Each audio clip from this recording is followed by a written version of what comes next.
switching things up today. I need to take a break from my art piece. I just feel like coloring, so that's what I'm gonna do.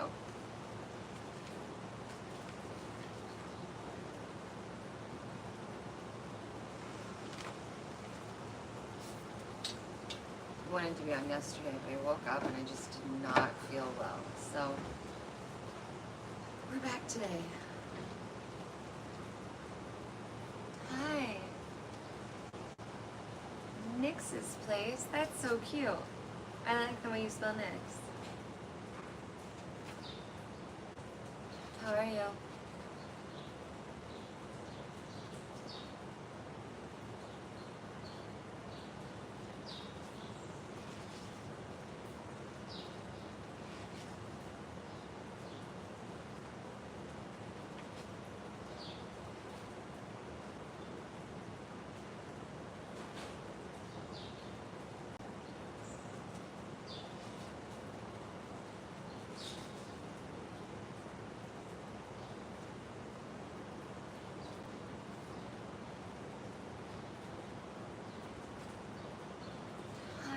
HB, good morning. It's very calm out here right now.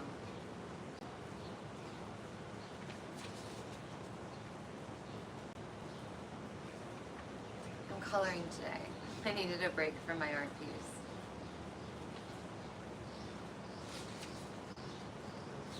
I'm feeling better, but not 100% still.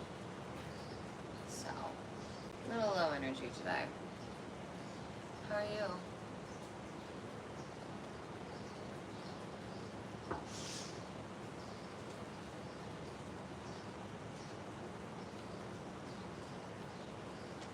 Just figuring out what page I want to color.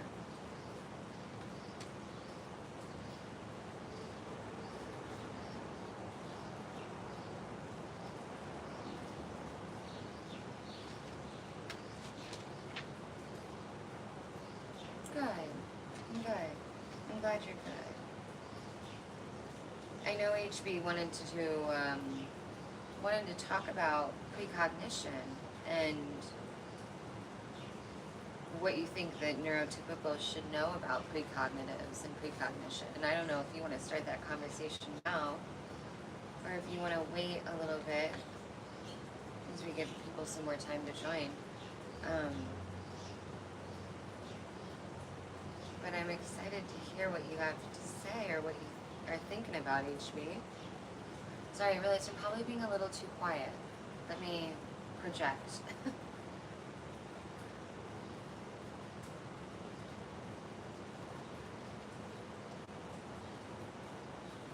My girlfriend got me this coloring book and I forgot about it until the other day, and now it's all I want to do. Yeah, HB, I'd be happy to moderate questions and read answers if people have them.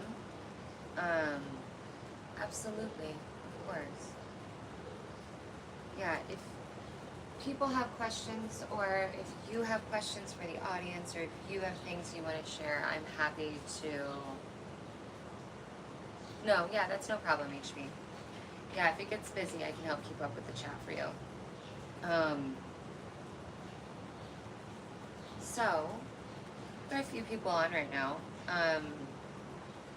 Probably some new faces. So, if anyone doesn't know, there's a friend of the channel, HB, that's in the chat, and he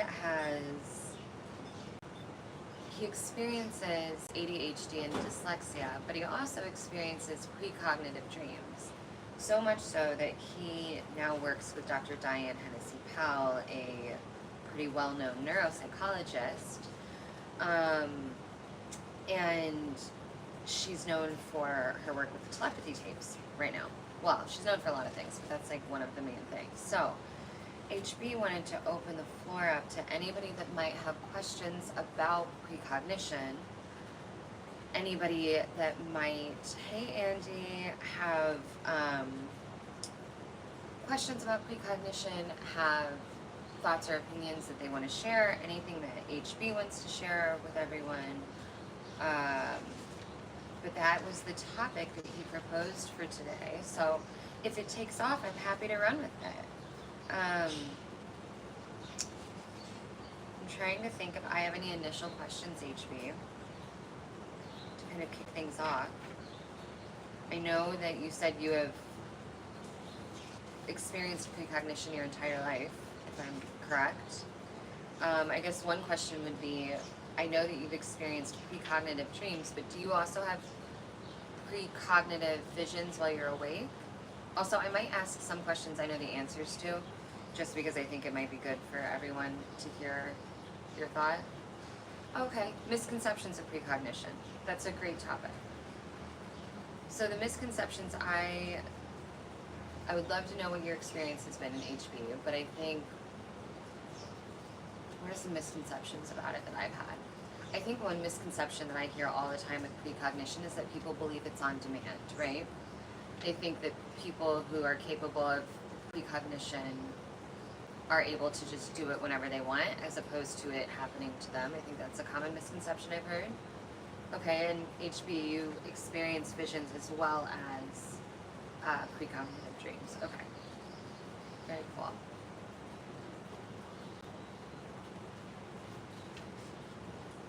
Are there any other misconceptions that you can think of, HB, that you experience or see regularly?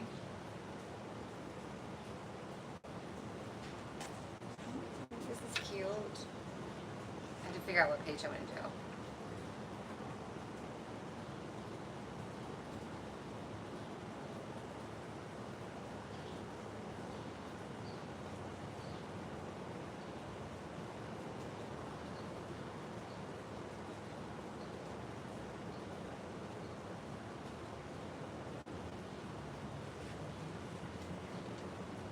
Yeah, so yeah, correct that you can't make them happen on command. I feel like that's one thing I've always seen, like, if somebody says that they're psychic or that they experience precognition, everyone's like, okay, what am I doing tomorrow? And it's like, come on, man.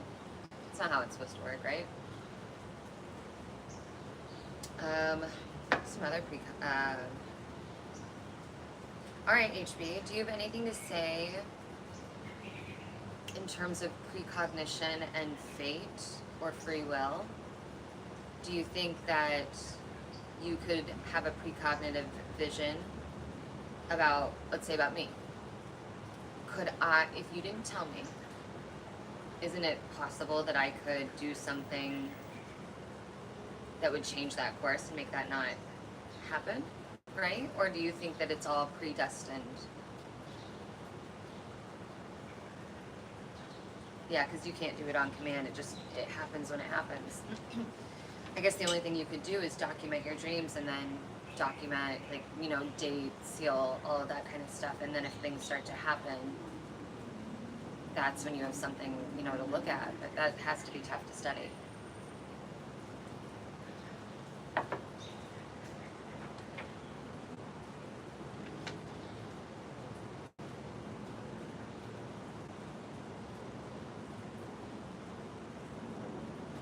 Right. We're gonna do the Halloween cupcakes. I've decided. That's the page I'm working on. I'm excited. The color. I need something that isn't gonna require brain power. I will say, slight change of subject, but relative to the channel. I did so much work on the script yesterday. I did so much. I'm really happy. It is going to be a long one, I think. I still feel like I have a lot to go, but the goal is to finish the script today and film tomorrow and edit Saturday and Sunday and hopefully have it out by Sunday night. It's like on one hand I don't want to over edit it and take a whole bunch of time doing that, and on the other hand I feel like this is going to require some, so it's a labor of love, but I really want to get it out. But after I get off live today, I absolutely have to go work on some client work for a couple hours, and I have to go to the pharmacy. So, and I have plans tonight, so nothing is helping me. I did have the opportunity for plans tomorrow night, but depending on how things go, I think I might skip it just so I can stay home and edit. But I just wanted to give you guys an update that I hope to have the final deep dive out this weekend. It's a labor of love. But, okay, back to precognition. HB, precog are not fortune teller. That is the biggest conception. Yes, you're not a fortune teller. You can't just have someone ask you to do it on command. And you can't control what you see. I imagine HB, but let me know, do you experience a lot of, I mean, I guess you're always paying attention to your dreams and your visions, if you will, to see what they say, but I'm sure there's a load of them that don't come into anything, right? Like, I'm sure some of them see their way through, and some of them are just dreams like the rest of us, right? Like, all of your dreams aren't precognitive. Is that correct? Like, do you have dreams that are just silly? Or, you know, or do you feel like every one of your dreams is latent with meaning or something?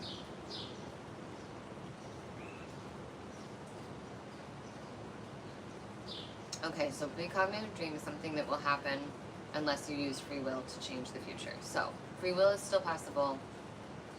Just because you have a precognitive dream of something does not mean it will happen. That's good to know, I think. Interesting.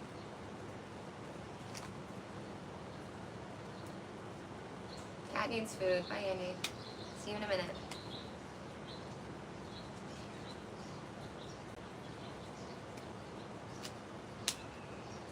You know, all these colors, there's not like a good gray in here, like a light gray.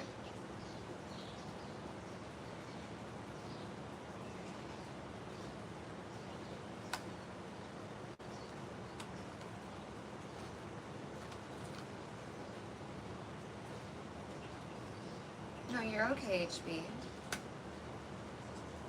Everybody's just chilling. It's very quiet today. Everybody's in the kind of same energy. It's gonna have to be this one. GG3.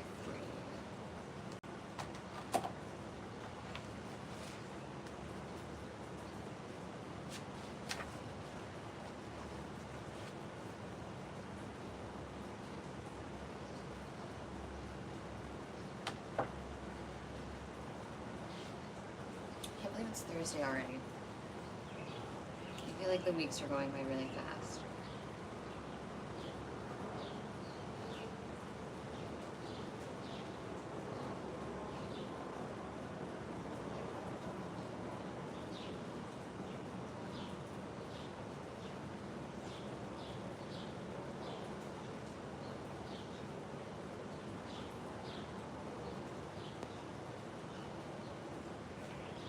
Ah, the sun's coming out. Oh, that makes me so happy. Oh, Carmine. Hi, beautiful. How are you? It's good to see you. I'm coloring today, like in a coloring book. And HB wanted to leave the chat in a discussion about precognition because he experiences precognition.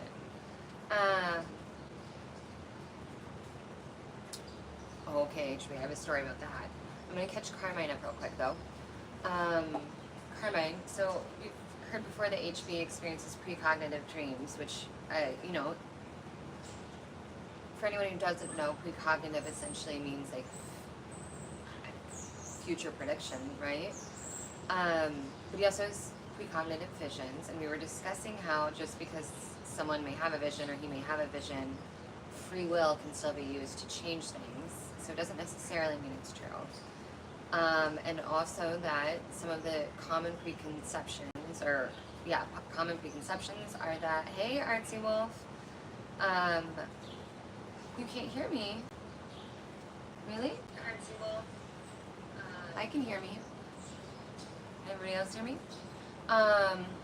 Anyways, that, oh my gosh, where was I going with this? That, the misconceptions are that he can't do it on demand and that it's not like the fortune teller. So, if you have any questions for him. So, okay, wait, so HB, first off, you said that you're not a telepath, but you've heard a whisper in your mind. I've never heard a whisper in my mind, but I once heard a whisper in my ear that I'm convinced was a ghost. Hey, Gio, good morning. Thank you. Okay, so HB, what do you mean you, like your Olympic story, you changed the outcome? I don't think I understand how you changed the outcome. So, for anyone who doesn't know, short version of the Olympic story is that HB had 3 dreams. I don't exactly remember at what age, but growing up, that he had won 3rd place in the Olympics. And then flash forward, and years later, he was actually almost solely responsible for helping Australia's men's cycling team win 3rd place in the Olympics in 1988. Precognitive dream. So my question is, how did you change the outcome, HB? What was the change that was made? I'm sorry if I'm not picking that up.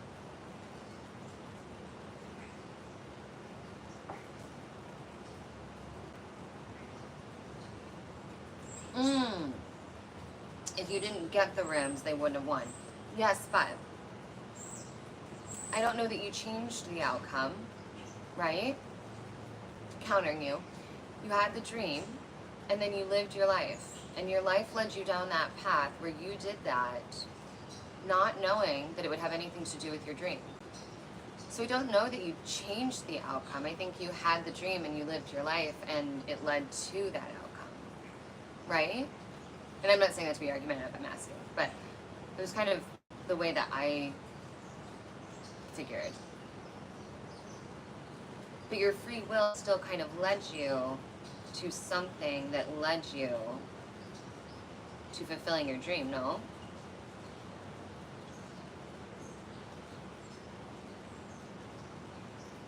Sorry, I realized these are alcohol markers, and when you go to color a section, if you don't want streaks and you want like a nice even color, you have to go quickly, and you can't, like I have to do the whole section in time. I wasn't thinking about that.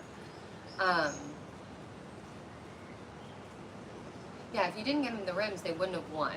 But you did get them the rims, and you didn't get them the rims for any reason other than you were living your life and your life led you that direction. You think so? Okay, so that's where I'm confused then. That's what I didn't understand, HB. So you, when you got the call from them, did it make you think of your dream and you thought this might be why I have to help them? Because in my interpretation, had you not had the dream, you were just doing your job, you might have still done the same thing, right? You would have still wanted to help them. It was still urgent, it seemed important. Yeah, I don't think he would have hung up, Gio, but yeah, and I know that he did get in trouble at work for it, so perhaps it's a thing where maybe if you didn't have the dream, you wouldn't have put your neck on the line and put yourself in that position where you got in trouble for doing it. Is that what you mean? Or like, did you think about it like, oh, maybe this is related to my dream and I need to help them?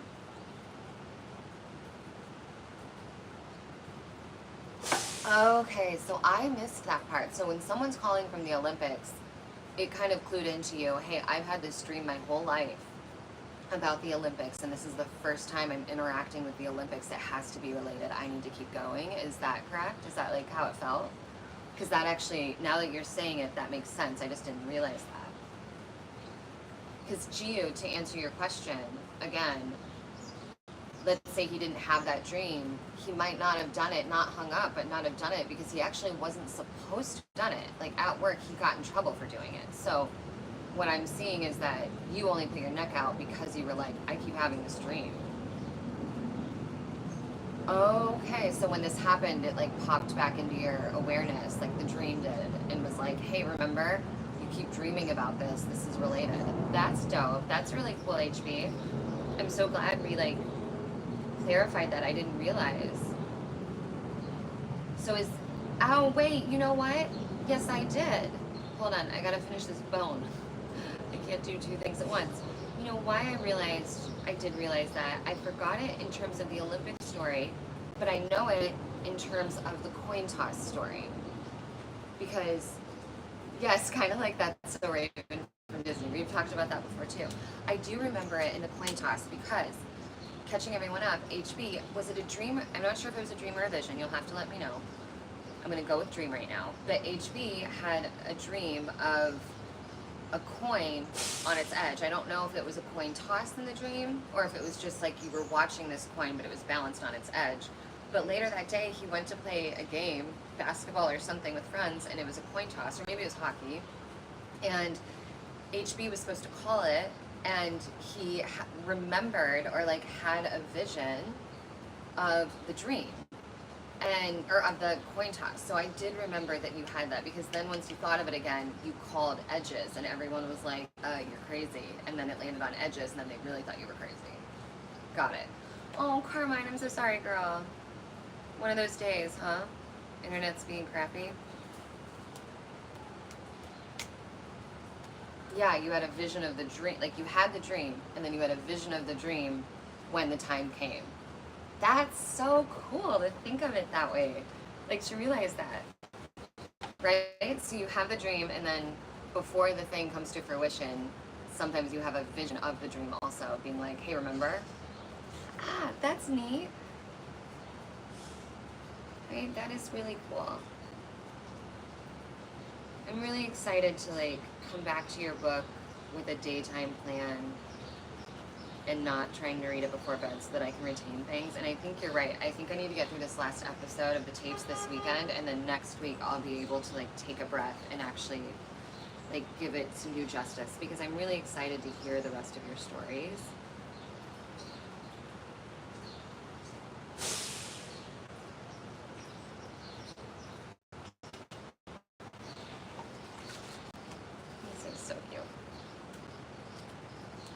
The other thing about these alcohol markers is that the color on the cap is not what it looks like. So we have to test every one of them, so I don't have like a test sheet, which I'll make one, but still.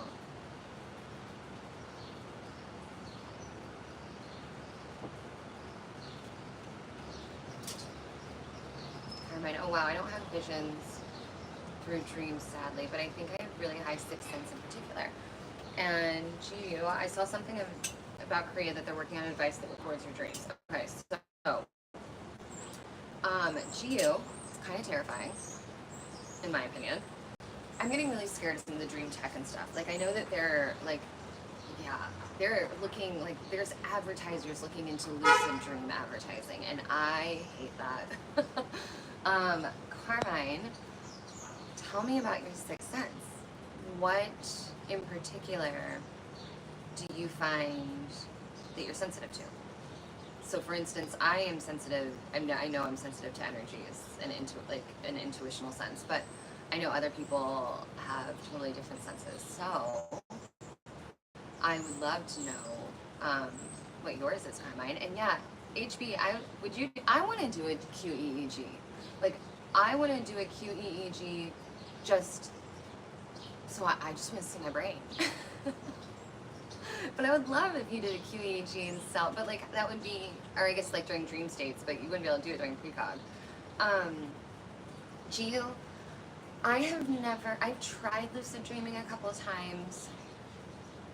I have had moments where I realize I'm lucid. Like, I have a moment and I'm like, oh, I'm dreaming, and then I wake up immediately. Like, I've never been able to realize I'm dreaming and then be lucid. It's like lucidity wakes me up. So I haven't been able to lucid dream yet. I did have sleep paralysis once, just once, and it was happening when I was trying to lucid dream. So there's that. It's kind of terrifying the first time. I like to think that if it happens again, I won't be so scared. And then not quite the same, but in terms of like the gateway process and astral projection, again, different from lucid dreaming, but I feel like they're relative. I've never had that, but I have never had like full out of body, but I have honestly felt like a few inches above myself, not like removed from, like still very much attached, but just like I was starting to, and then I freaked out and got myself up. So that's about the extent of my experience. Hey Sam, that's about the extent of my experience with anything with like lucid dreams or any of that. Black plus cat, or back plus cat. Oh, you're back with the kitty. See, Gio, that's why I want a lucid dream. I always told myself the first time I'm able to lucid dream, whenever it happens, if it happens, I want to travel. I want to be like, great, let's go to Europe. I want to see Paris, like whatever. I want to go to Egypt. Like that is, if I can manage to lucid dream, that's what I want to do. I want to travel. Oh, Carmine, okay, great. This is great for you and HB to talk then. Okay, so HB has precognitive dreams and visions, and Carmine says you have like a precognition sense. So does that mean, my friend Sam, I keep posting the FAQs for you with all your answers. So Carmine, so you have precognition senses. So I'm gonna, let me know if this is right. The way that I would understand that would be, yeah, kind of intuitive. I guess that would be precognitive sense for me too with intuition. But I'm wondering if it's like, well, maybe it's different from intuition. The way I'm about to describe it doesn't feel like that. But Carmine, is it kind of like you're going to go do something and like you have a moment where you're like, that glass is gonna fall, or someone's gonna walk in the door, or like, is it that kind of thing where like you're going about and you just have this moment where you know what's going to happen next and it happens? Because that is not what happens to me. What happens to me is more intuitionally based. Like if I face a fork in the road, I just know which direction to go, and I don't know why, but I just do. So like it's, for me it's not precognition, because it's not like I know, well maybe, I guess maybe it is in that I know what's right, but I don't know what's coming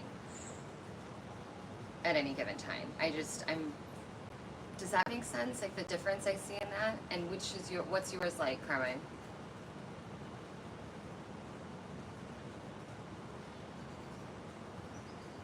Thanks, Sam. I appreciate it. So you saw now, it's not weed, it's just incense, and my name is Sundown. It's nice to see you.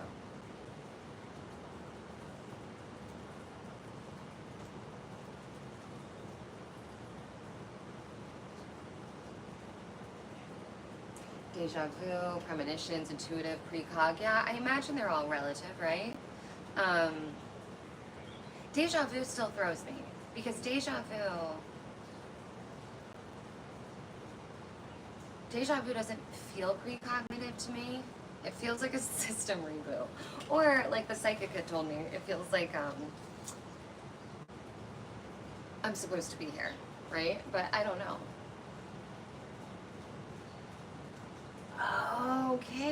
Okay, Carmen. So Carmen says, it's like I know what would happen if we picked a choice we made for a specific thing, and it's correct like 90% of the time. If this makes sense, I don't really know how to explain it. It makes sense, girl. It really does. It really does. It's kind of like what I was saying. So like, based with left or right, you feel like based on the decision, you have like a 90% chance of kind of knowing the outcome based on like the decision that you guys would choose. Whereas I don't feel like I know the outcome. I just know which one is the best one for me, or like which one's the best one for the collective, if that's the case. I don't know what the outcome's going to be. I just know that we want this one, not that one, if that makes sense. So they're different, but how cool. Your brothers lucid dreams of past relatives who live not far from a cemetery, and you would go there and talk to them. Oh, I love that. That's so sweet. Sam, what's a movie I watched recently?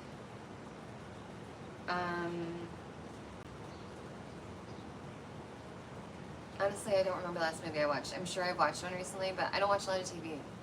I mean, I watch a lot of documentaries and podcasts, YouTube stuff, but like, what's the last movie I watched? I watched an animated, like an anime, it was on Netflix. It just came out. It's some cartoon movie about a K-pop group that fought demons. I put it on the background the other day when I was doing stuff. That's the last movie I watched. Oh, is the newest season of Stranger Things on? I haven't watched that. Carmine, you went on a journey with your senior journalist. Tell us everything. What happened? Also, HB, great topic to come up with. It's really interesting to hear about Carmine's experience with it too, and thinking about the difference between her experience, my experience, your experience, or even thinking of intuition as being kind of a form of precognition. I wasn't thinking of that, but I guess precognition is kind of a pre-knowing, right? And intuition is because I know which one is right. You're really opening my mind, HB. That's a really interesting take I wasn't thinking of.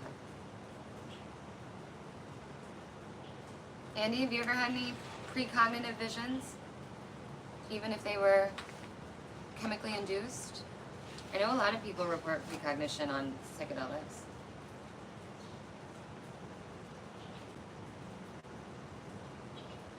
I wish Ken was here for this conversation. Maybe if I say his name, it'll manifest him into here.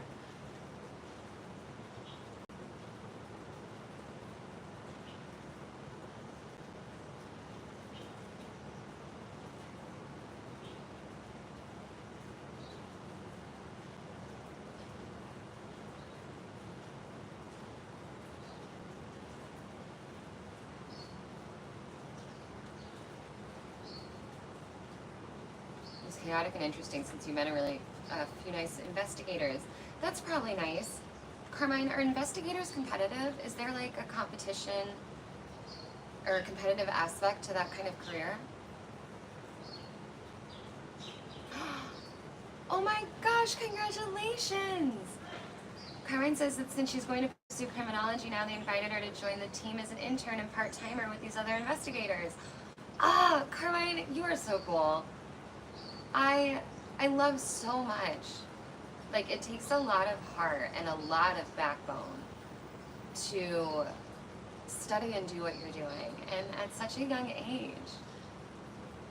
That's so great. I'm so glad there's like a good community. That's so cool. She's still in college. She's our college girl. Okay, HB says he has had a dream with his grandfather after he died. Really? Well, I don't think that very rarely do I have dreams where I feel like I know the people. Like, sometimes my husband will be with me, or I might be at a friend's house, but like, oftentimes I'm alone in my dreams. Or if people are around, it's not like they're kind of indiscriminate. I don't really notice who they are. Really, Andy? You've had small ones where you knew you would meet somebody went out of somewhere. Interesting, and it's happened. I am very much, I always think of it more as energy, but maybe it is partially like precog or intuition.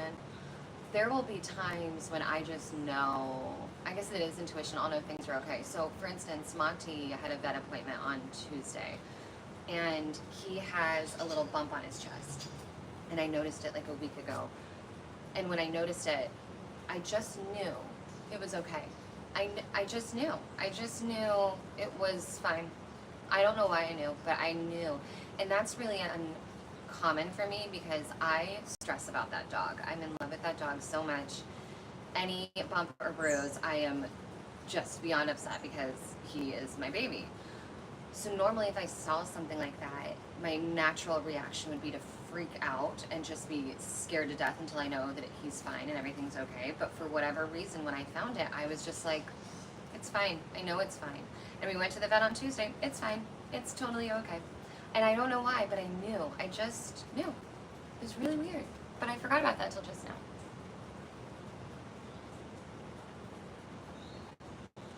Yeah, Carmine, I think I asked about competition because I feel like Americans are naturally so competitive and are like raised to be that way.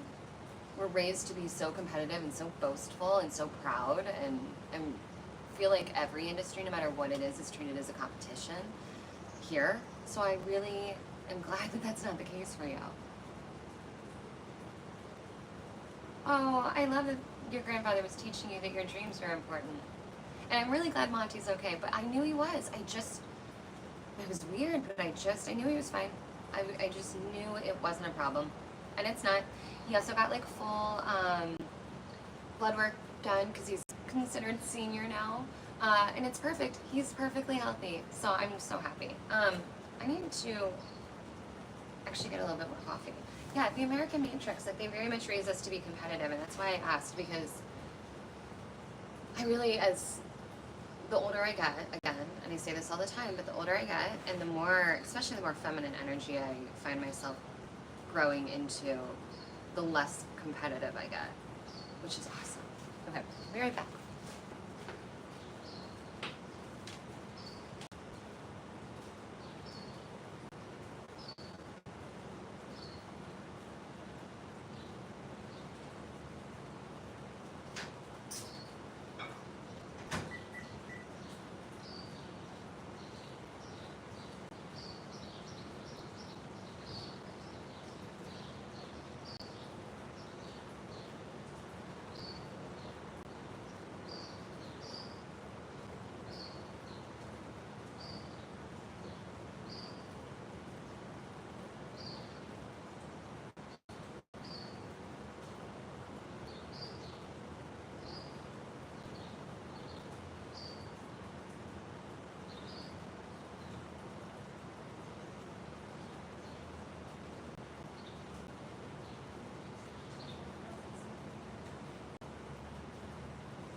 I tried to remind Monty that he's the star of the show, but he doesn't want to come out and play.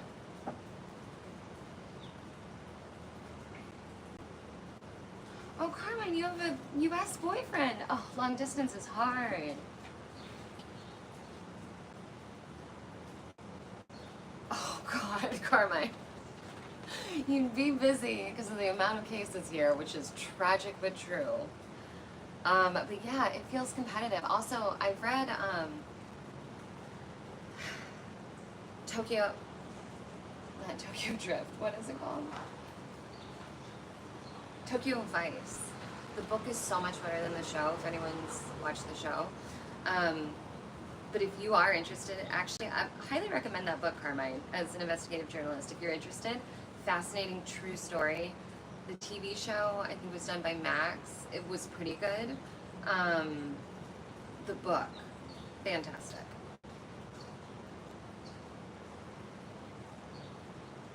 Oh, Katie. Oh my God, Gio. Oh, your poor mother. Did it stop when she would have her baby? When she would have you? Oh, my sleep paralysis, there was nobody else there. Like, my husband was sitting next to me, but like, I didn't see anything. I wasn't dreaming. I didn't see a shadow figure. I just couldn't move, but I was awake. My eyes were open, and it was terrifying. But it only lasted a minute.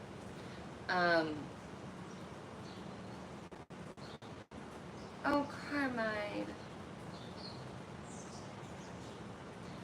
Oh, and he's studying to be a lawyer. What a little power couple. How did you guys meet? That's amazing. Yeah. My partner and I were long distance for a year and a half. Yeah, a year and a half. Our first year and a half, actually, the whole time. But in the same country, at least. Poor thing.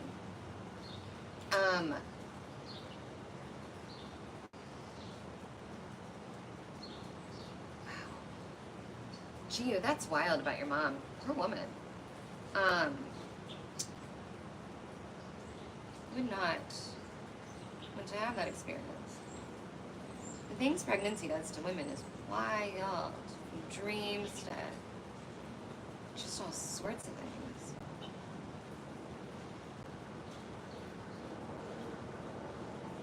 Does anybody have reoccurring dreams?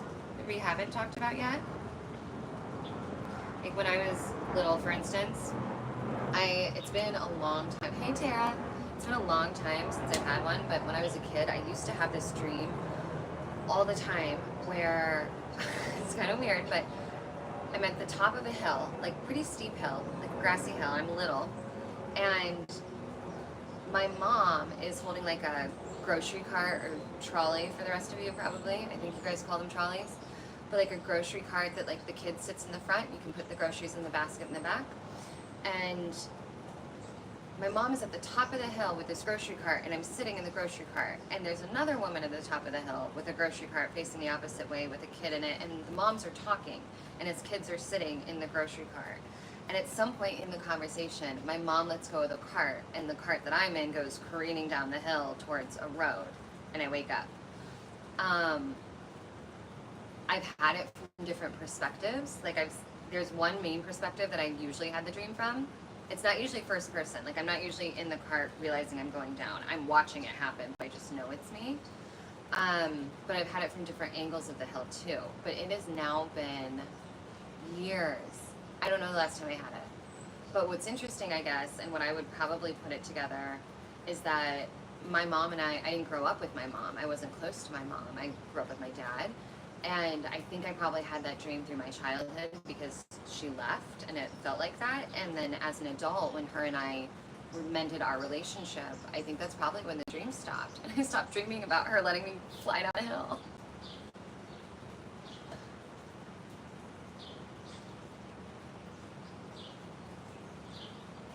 Play nice. Everyone's playing nice. Yeah. It's so hard to trust like online and to go through that, but it's possible, and I'm so happy for you.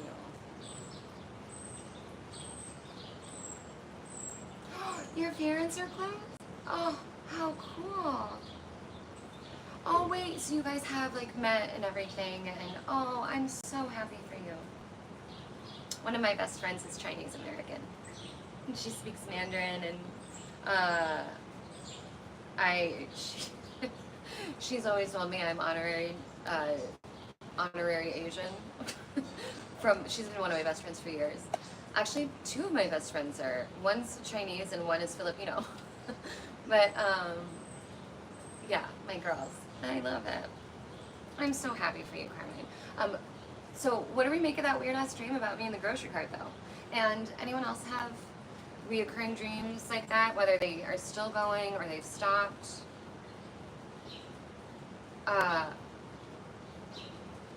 Same dream reading. I'm curious, yeah, what is your guys' experience been? Fire it up.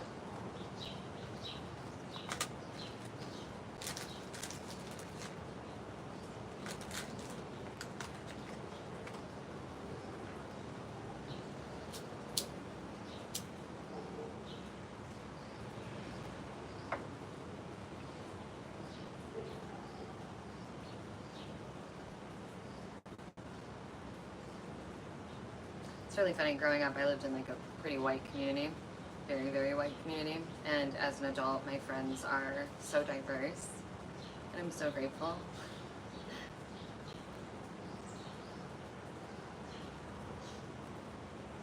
Yes, it's a very different hill than the one on the telepathy tapes. It's such a strange dream. Even though I haven't had it in years, I've never been able to forget it because I had it so many times growing up. And I mean, the inner therapist in me wants to be like, oh yeah, well obviously you're just dreaming about like abandonment, and then when it was healed, but still.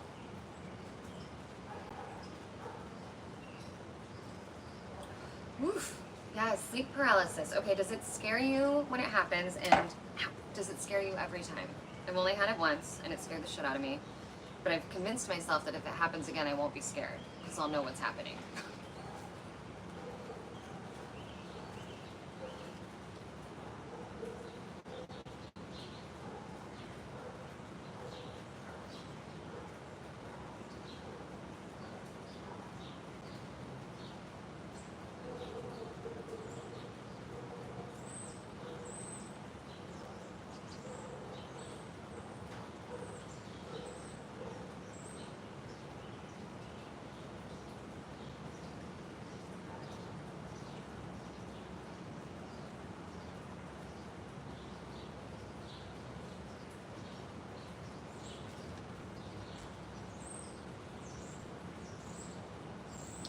only dreamed, so G's only dreamt the same dream twice. We've had multiple dreams of falling and waking up before I land.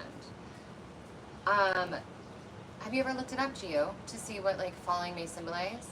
I have a dream, it's a different dream, but anytime I have a dream where I'm being chased or like I'm running from someone, I can't speak, I lose my voice. I turn into Ariel. I like get to someone to ask for help and I can't, like I start screaming for help or something and like nothing will come out. And I've looked that up before because that's like the reoccurring aspect of it, and apparently it has to do with feeling like I don't have a voice or like my voice has been stifled. Very weird. All right, Carmine, 2 times now. Once when you were scared and confused and when you were around 11. Second time you knew it was going to happen because your heartbeat pumps an extremely fast rate around last year.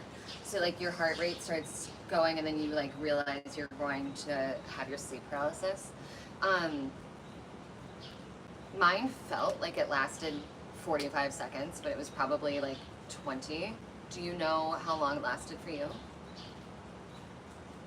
See, it was fun, Gio. That's what I'm hoping if it happens again, I'm not scared, but rather it can be fun. Or that I can like, just like sit there for a moment in wonder and observation. Like that's what I would like to do, would be to just be in that moment and be like, cool, like let's explore like what this is for a second while it's here. Not just like panic. Just what I wanted to do.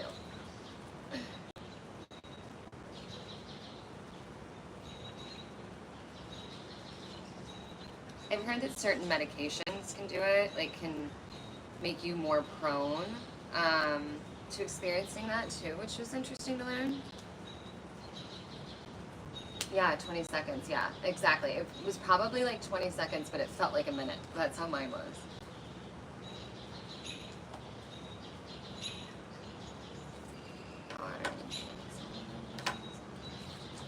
See, like none of these look like a proper orange.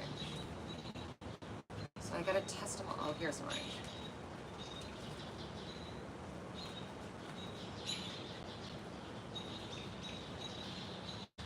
Oof. What? Gee, are you sure it was sleep paralysis? Oh, God, really? Literally, that was not my case at all. I literally was just asleep. And my eyes opened, and nothing else would move. Like, I didn't hear anything. I didn't see anything. Oh, that sounds terrifying. I just couldn't move.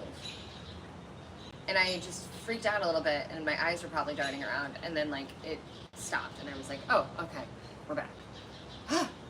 Yours sound terrifying.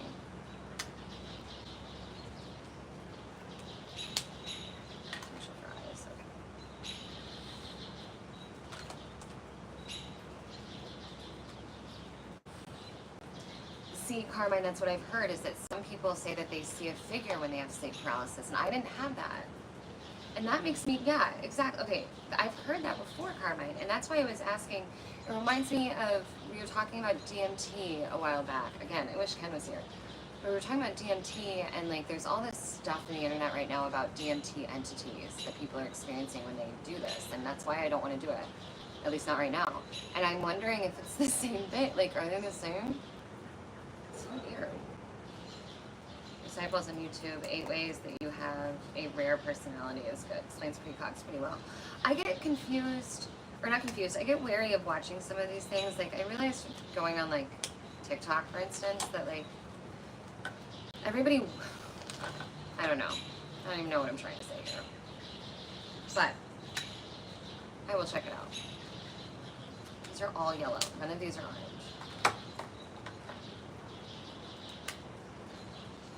Orange, great.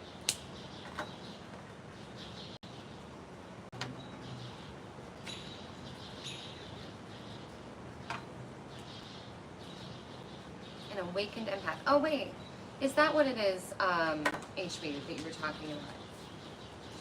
The awakened empath, was that, you were talking about that the other day. What was that from?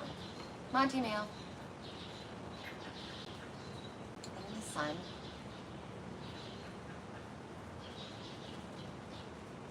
I think you're okay.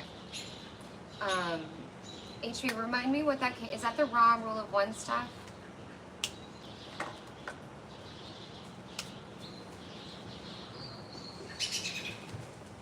birdies.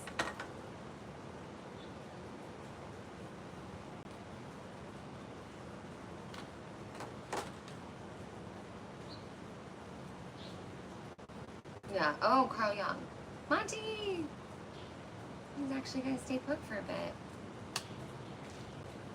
Love you. Love it, baby. See, this is a brown.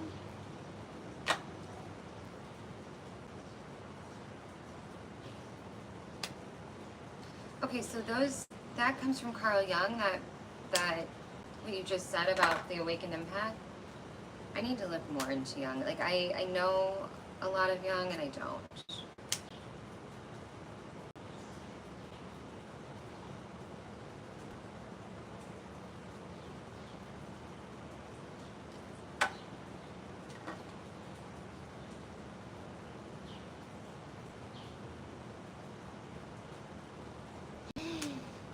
Carmine, tell us everything. Oh, you are in the sun. I'm going to adjust you while you type. What has your experience been with spirits? Hopefully, Kyle, friend of the channel, will see this later because he wanted to talk about ghosts a couple weeks ago. Nobody bit. I've had some experiences too. So, let's see. Where's the sun going to leave you alone? Roller coaster. You good? Okay.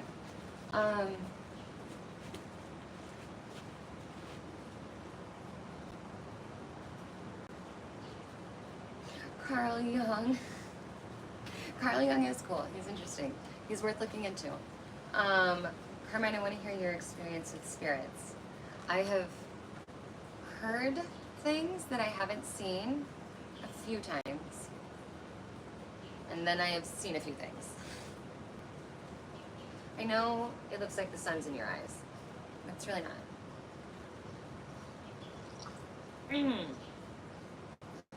Okay. A few times where, since I love solo camping, which again, so brave, babe, we're going to like abandoned places to explore, and my dad's ex-wife's house, I can pretty much sense them. And you've been touched on the shoulders, like a really, really obvious poke. Interesting, HB, that's good to know.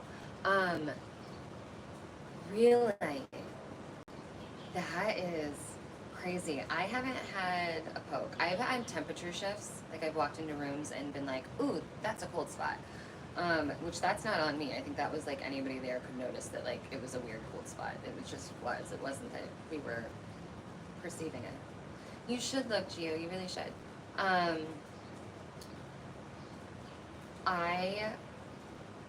I don't know if they probably don't do this in other countries, but in America, when you live anywhere where it gets cold, if you live in an old building with drafty windows, oftentimes people will plastic wrap their windows, and you put this like shrink wrap on, and then you take like a blow dryer or some sort of heating device, and you tighten it, and you blow dry it. And blow dryers are quite loud, and one day I was doing that, and I was standing on a ladder, and I was blow drying the window with this blow dryer, like very loud, and yet all of a sudden I just heard, hey, in this like loud whisper shout right in my left ear. Like I almost fell off the ladder. I like whipped around. I had like full body chills. I stopped everything, and I like there was no one home. Like it freaked me out so bad. And then like it never happened again. And that was just like 2 years ago here at this place. Okay, you are in the sun.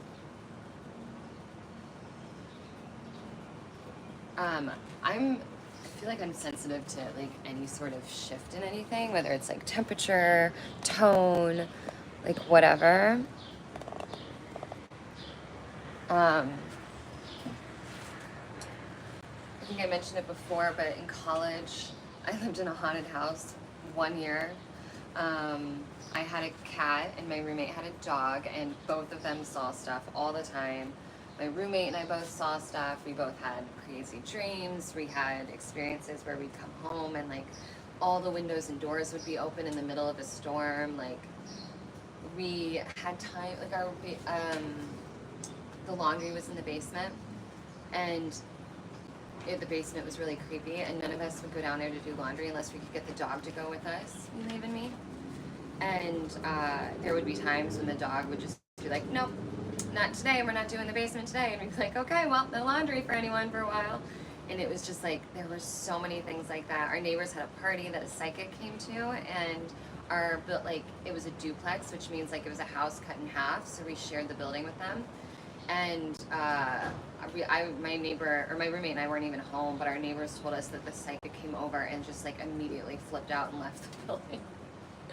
So it was a very creepy house. But, okay, let's see. So Carmine's experience touches, probably shadowy figures, but it was vivid.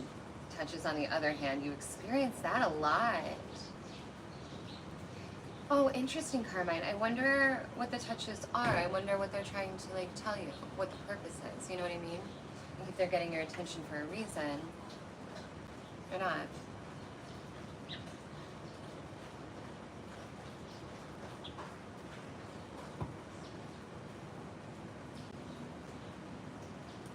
Hey, Brad.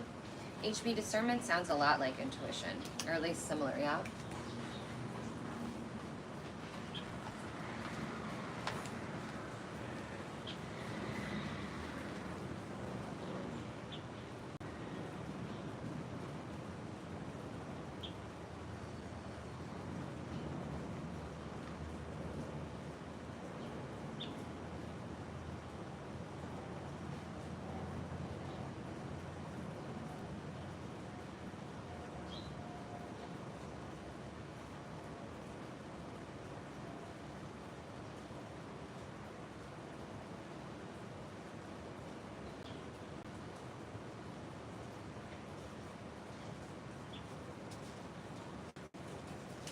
Baby. Hi. You're hitting the table with your tail. Okay, so it is the same spectrum. Okay. It's like, I'm curious who and why you're here, pokes and pushes. That's kind of cool. My thought was like, I wonder if they wonder, like, if you can see them. Like, if they're like, hey, can you feel me? Can you sense this? Hold up, let me see what he needs. Monty, let's go check your stuff.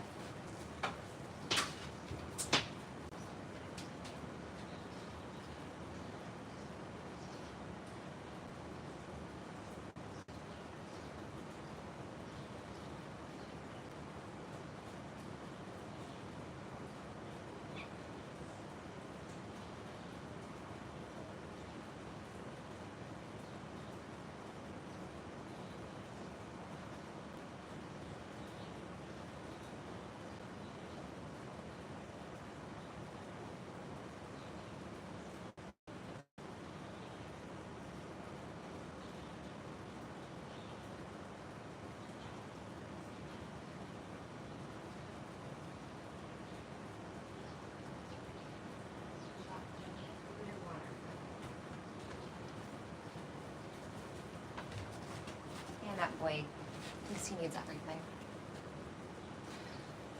Brad, we were talking about, oh, good. Brad, we were talking about precognition versus like intuition, or just kind of like these different like levels of precognition, misconceptions around them, and then we started slipping into sleep paralysis, and then ghosts and spirits, and hearing versus seeing versus everything.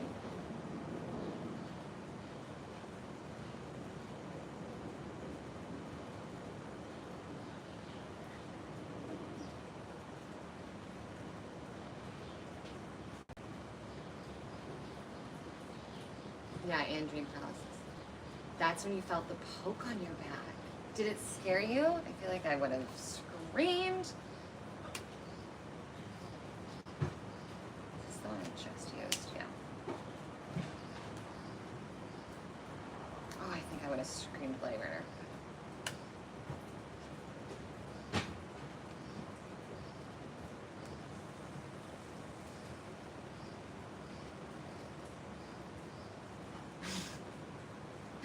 We're talking about ghosts.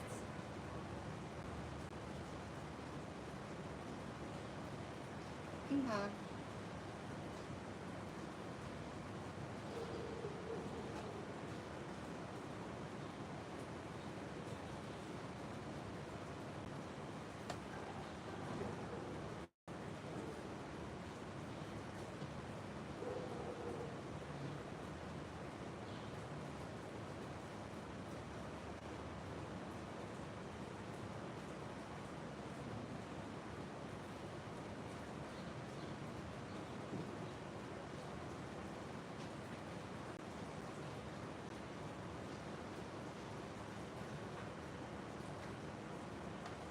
So glad the sun's coming out.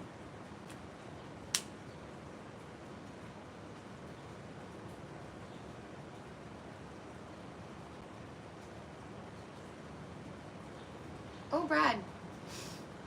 I think you might be haunted. What? Do you feel pokes in your back all the time?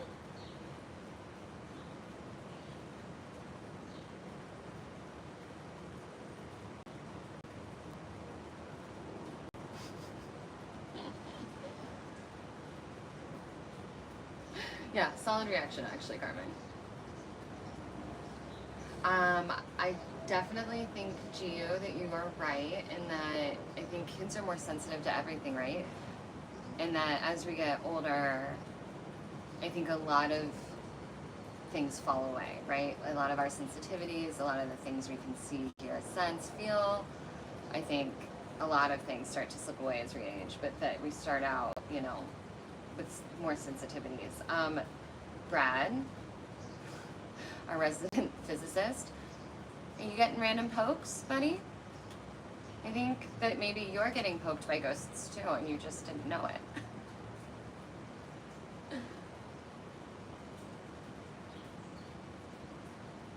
He scolded you because you stopped sweeping.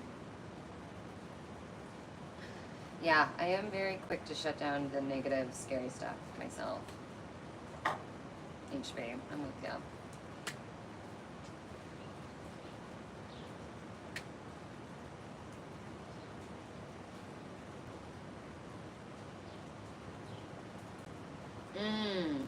I think that's different than what Carmine's talking about, but who knows? She says she experiences it a lot in different scenarios.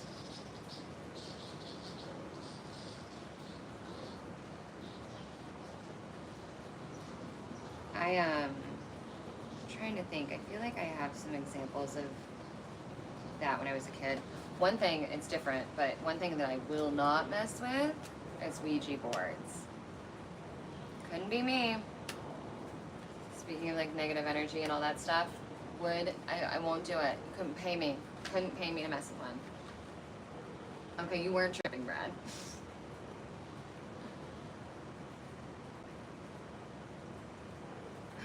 Woof, girl. Oh, really, Gio? You have a harder time? Yeah, I don't mess with boards. You have a harder time seeing optical illusions now. Interesting. That we were talking about sleep paralysis earlier, Brad, and we were talking about people who see things during sleep paralysis, like you just mentioned. So Carmine said she kind of remembered seeing like a shadow figure, I think, and I don't know if it was Giu that said that it. What did you say, Giu? You like heard a voice laughing or something, and that when his mom was pregnant or their mom was pregnant, that she would have sleep paralysis and have these like horrible visions of like something clawing at her stomach.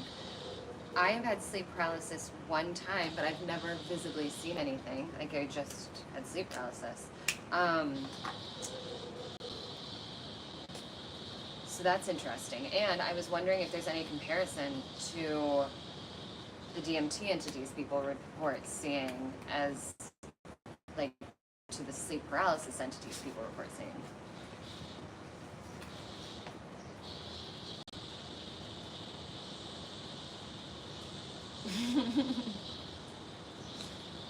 Shadow figure was the one-time thing.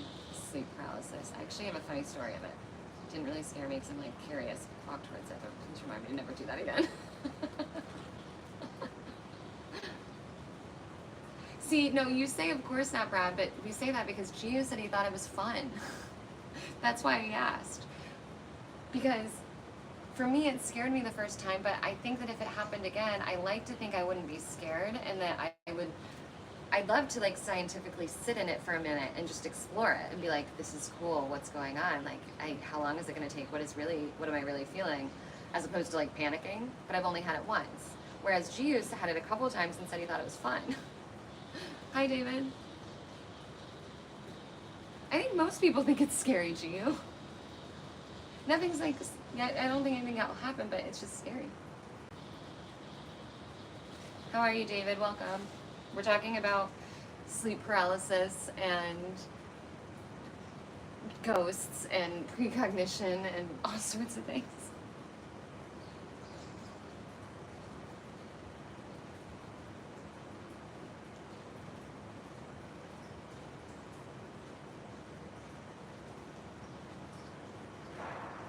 Also, I think everybody here right now is a regular, but I'm working on saying like and sub, please.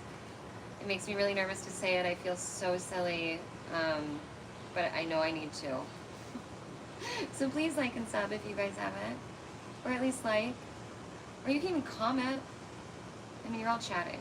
I'm trying to get better about this. Even the sun.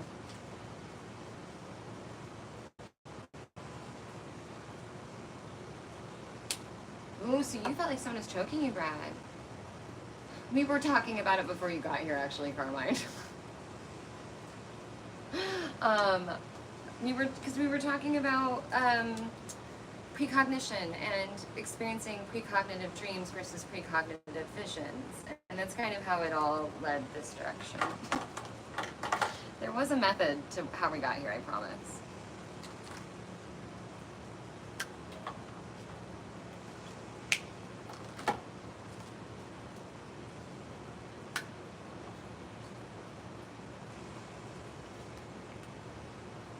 Yes, precognitive inceptions. Thank you, HB. Yeah, I see what you mean, Gio, because I'm the same way in that normally, like the first time it was scary, but the second time, if it's like the first time for me, it wouldn't be as scary because again, I didn't see anything, I didn't hear anything, I didn't feel anything, I just couldn't move. So scientifically, I'd love to sit in that for a second and just like explore it for as long as it lasts. I say that now and watch it like happen tomorrow and I freak out. But that's kind of, my head.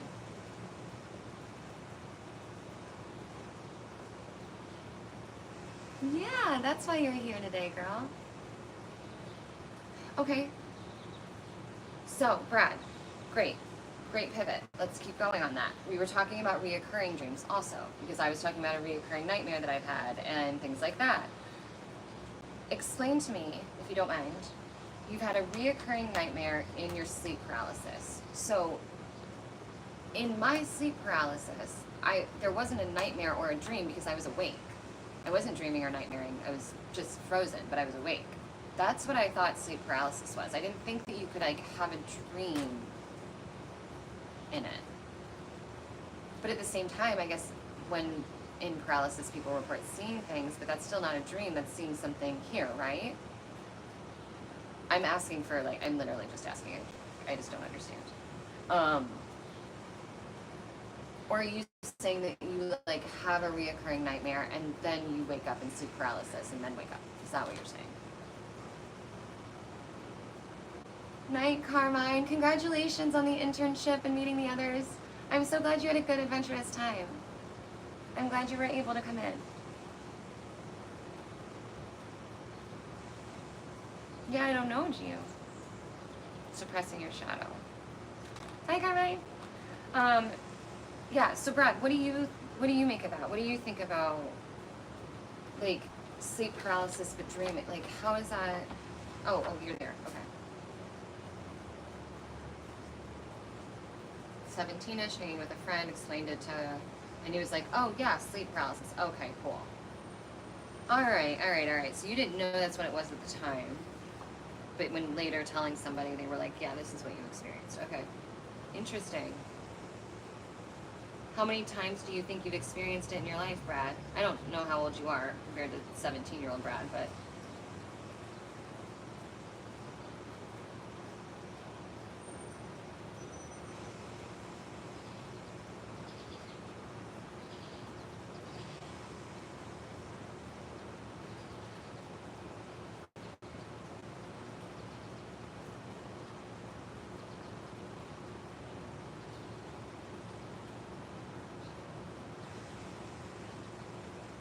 You gotta work with these markers so quick.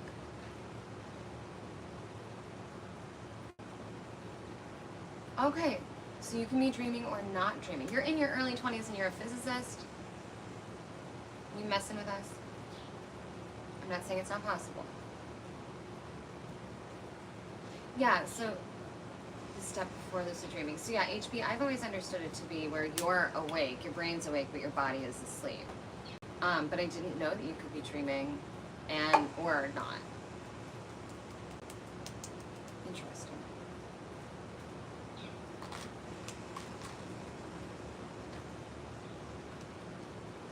Yeah. Yeah, it seems exactly like that, yeah. It was like my brain woke up, but my body was still asleep, so I couldn't go anywhere.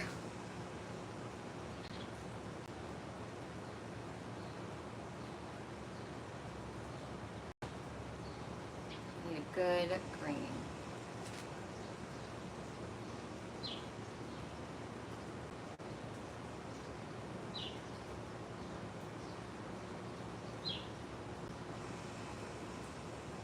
Yeah. I was gonna say, yeah, I thought lucid dreaming was further away from that because lucid dreaming, you're not really in that hypnagogic space. You're like past that. Yeah. And that's, we were talking about that earlier, Brad, and I said every time I've gotten close to lucid dreaming, as soon as I realize I'm lucid, I wake up. But one of these days, I want to remain lucid and remain dreaming, and I want to travel. And HB, yeah, that is like the most common thread in my dreams that are nightmares, is that I can't scream. And I hate it. I don't think I've ever successfully screamed in a dream. I think every single time I have been voiceless, and no bueno.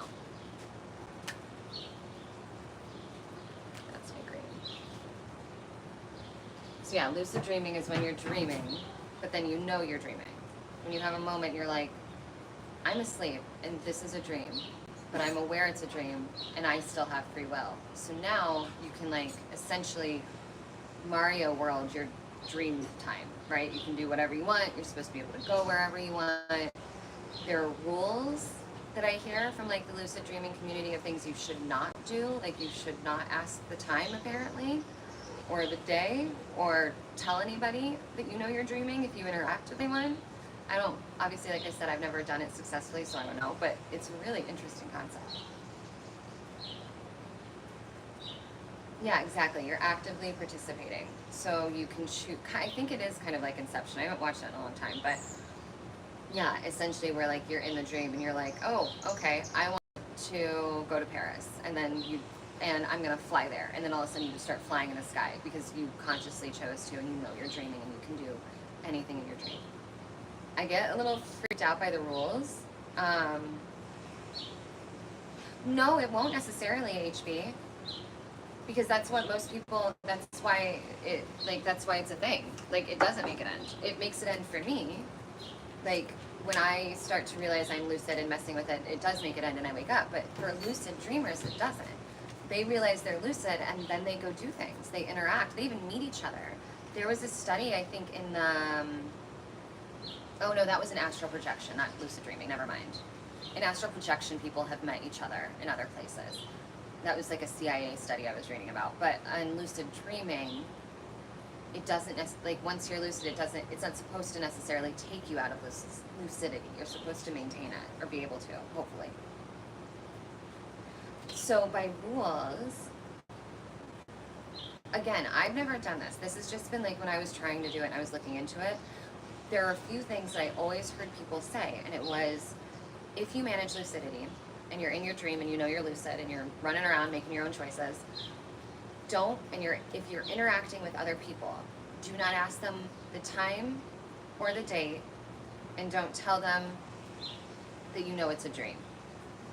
So don't go up to somebody and be like, hey, what time is it? What day is it? Or, hey, I'm lucid dreaming right now. Did you know I'm in a dream? You're not real. I'm dreaming. Like, they say don't do that. I don't know why, because again, I haven't done it. No, not dreams, and different from astral projection. These, not just regular dreams rules, like lucid dreaming specifically.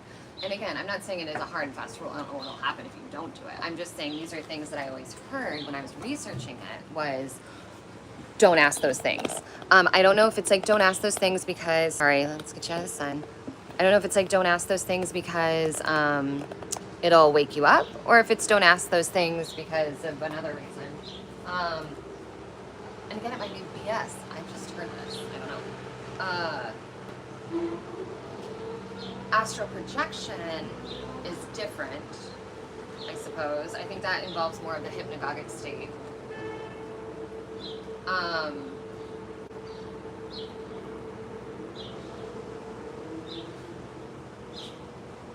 Exactly, Brad. You would think so. I'm not saying it's true.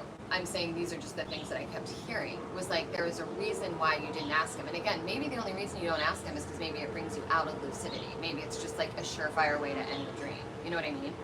I'm not saying that it was necessarily a bad thing. It was just like they said, don't do that when you're lucid dreaming. And I think that the idea was like it's the quickest way to like wake yourself up and like lose the lucidity.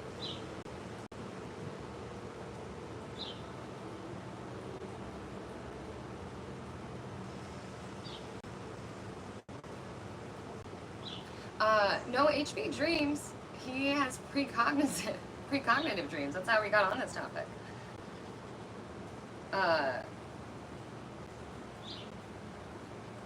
Which premonition? I know, Brad, I love dreaming. I really do.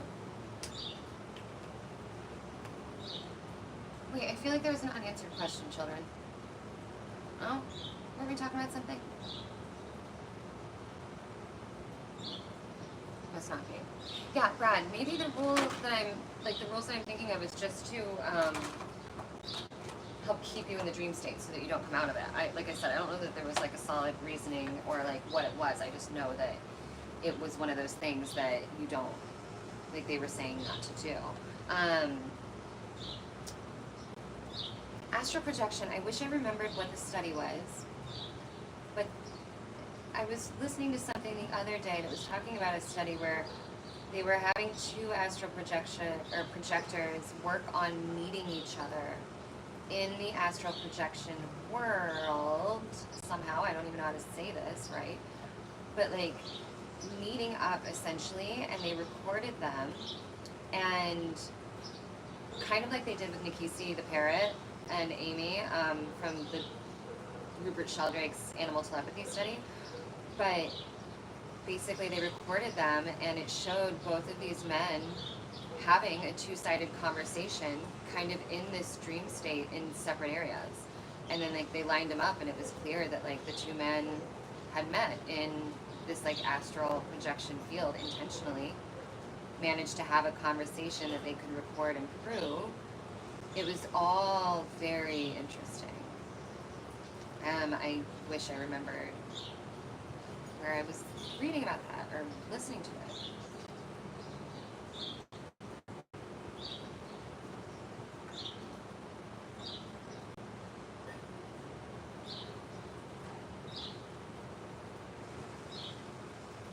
Oh, I remember HB that dream. Gee, I think astral projection is supposed to be that, yeah, like when you're somehow your actual self leaves the physical vessel in a way. But it's just a projection. Like you're still here, but you're projecting your consciousness somewhere else. That's my understanding of it, but I've never done it. Brad, how often do you lucid dream? Do you think? Are you able to do it like on command? Like if you wanted to go to bed at night and be like, okay, tonight I want to do it, or does it just happen randomly?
know, I want to teleport. But that's why I'm like, I can't teleport, but maybe I can lucid dream and teleport.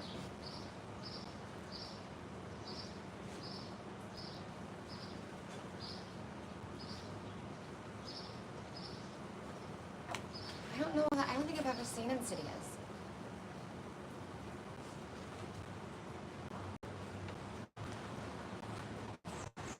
It's a horror movie, no?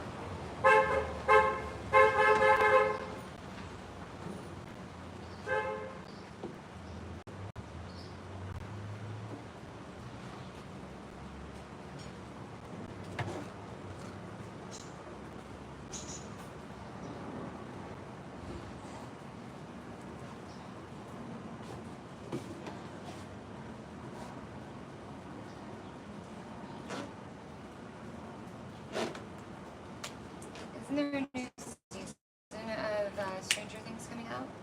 Or is it already out? There's like a final one, no?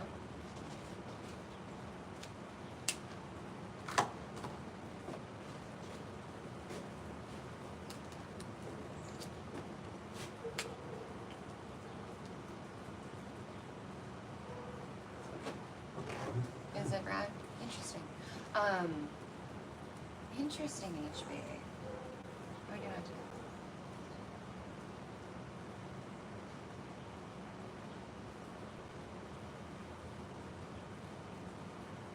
I'm not gonna spoil. Okay. Alright, got a large section to color, and I have to move quickly to avoid streaks. So head down for a moment.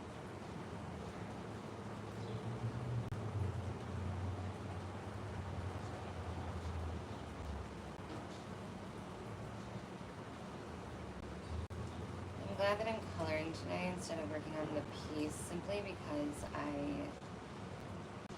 really I've like been pushing my brain so much creatively that I'm just drawing up blanks and oh, this is not working very well. Strokes are too long.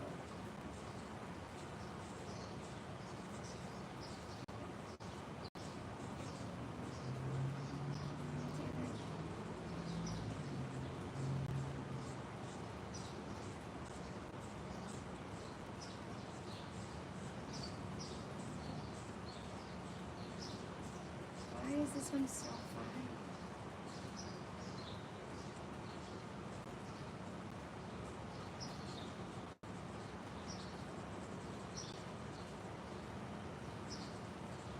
Ew. This cupcake's gonna be really dark.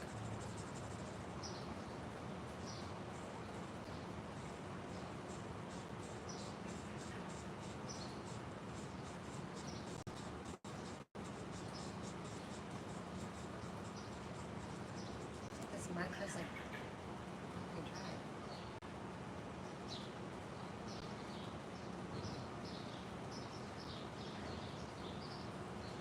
Guys, wait, what story? What?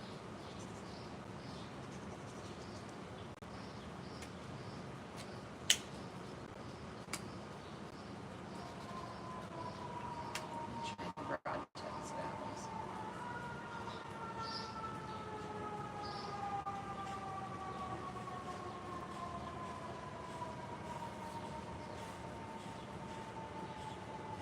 Not bad.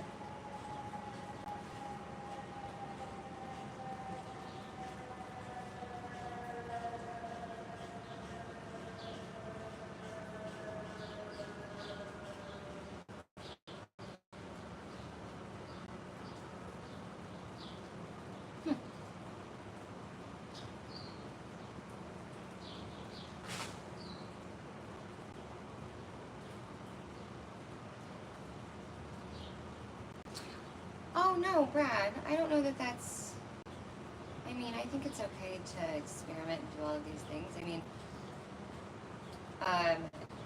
what HB is referencing is his work with Dr. Diane Hennessy Powell and a remote viewing experiment that they did that, you know, in which they learned that remote viewing is not for HB. I just wish that, like, everything wasn't militarized, if that makes sense. Like, I wish that, like,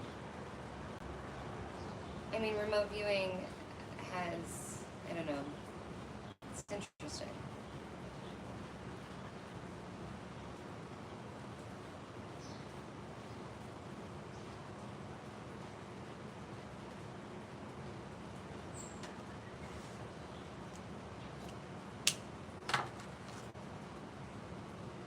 Yeah, it was a scientific kind of project.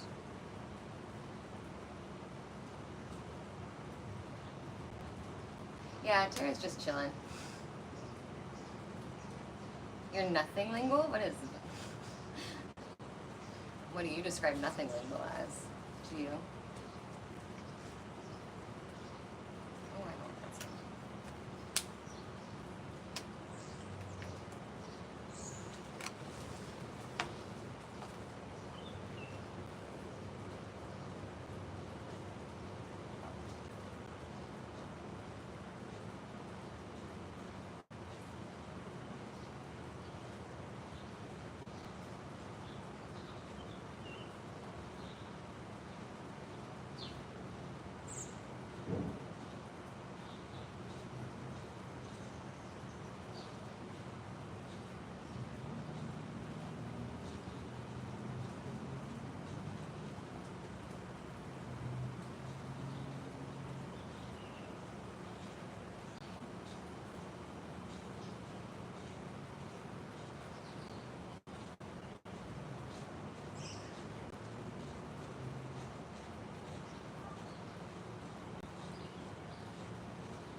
Remote viewing is clairvoyance. I guess maybe clairvoyance with intention, right?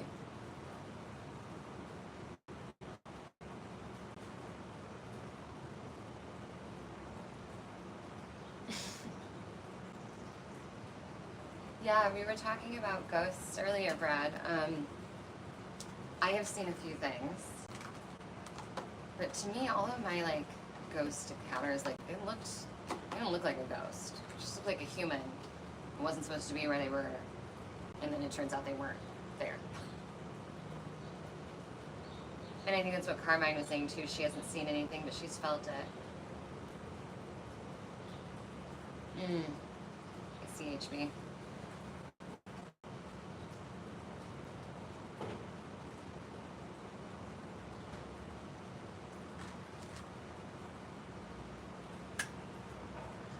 That is not purple.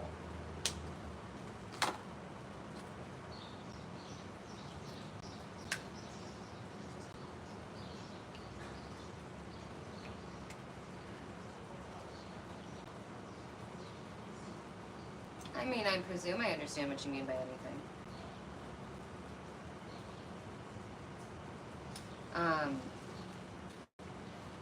I mean, I assume you mean anything, HB, that you're welcoming any sort of kind of energy or, you know, I don't know what another word for it might be, but letting any of that in, and you open yourself up that way.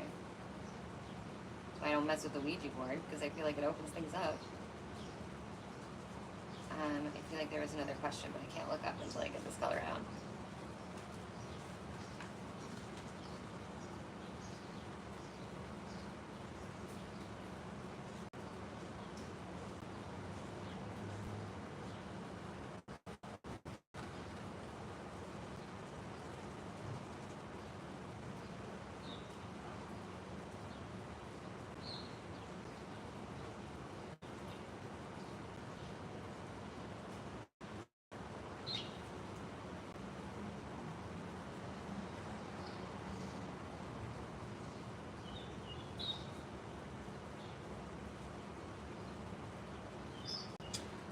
Well, Brad, I mean, I do think obviously people have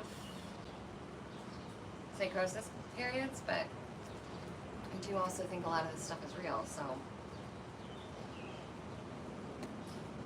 Anything I've seen was not transparent. It looked like it was here.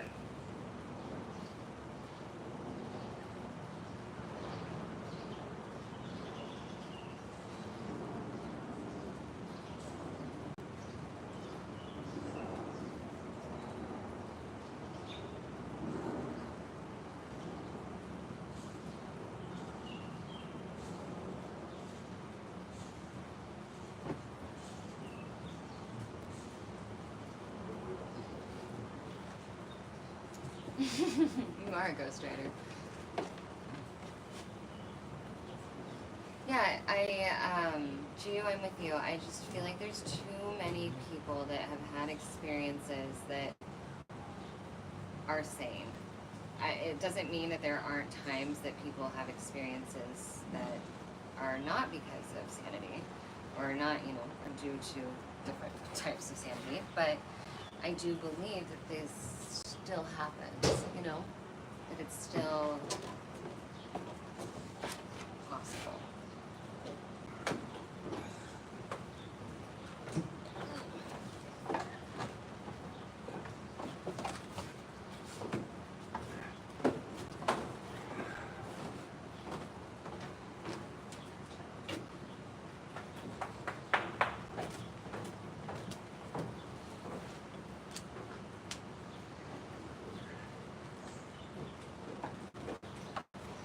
Dog action.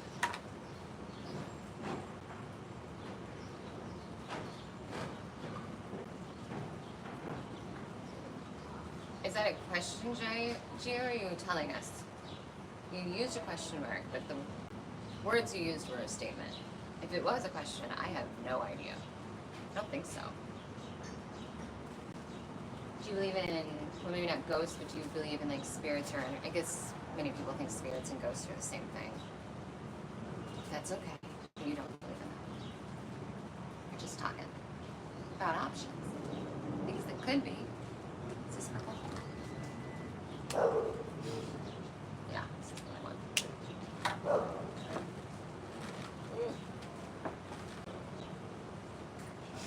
It's okay. Yeah, no, you're good. Oh, I gotta keep this up. It's still cold.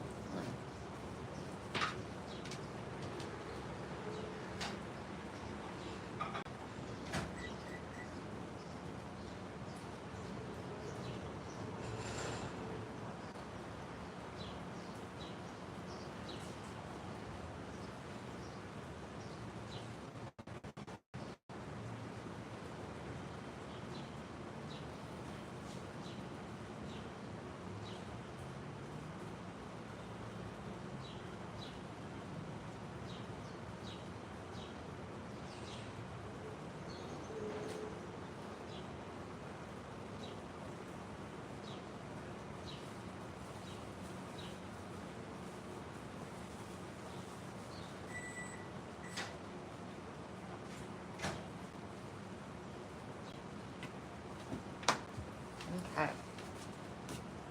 All right. After this, I'm going to do my client work and finish this effing script. Yes, HB, I have. Yes, I have. Doesn't happen too often anymore. But in the beginning, a few times.